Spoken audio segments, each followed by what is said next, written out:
Laddu charger ऐसे काम क्यों करते हैं, मुंह छुपाने पड़ेगा। काम क्यों करती है? चोर है लड्डू चार्जर।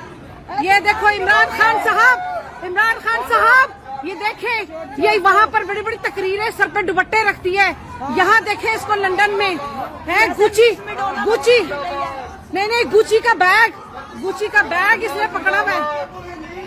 कुछ भी नहीं, हम क्या बोले है सर पे दुपट्टा नहीं है। पाकिस्तान नहीं है तो सर पे दुपट्टा नहीं है। शर्म आती है इस चीज में, शर्म आती है। चोर की सेक्रेटरी जा रही है लड्डू चार्जर है। वहाँ कहती है 2000 रुपए, 10,000 रुपए में, और नहीं कहती है 10,000 रुपए में 2000 रुपए देंगे। और वहाँ पर लोग सैलाब से मर रहे हैं, और ये वहाँ अवाम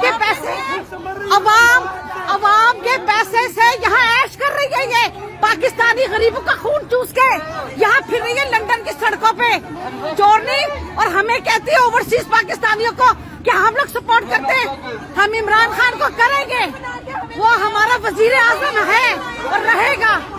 और चोरनी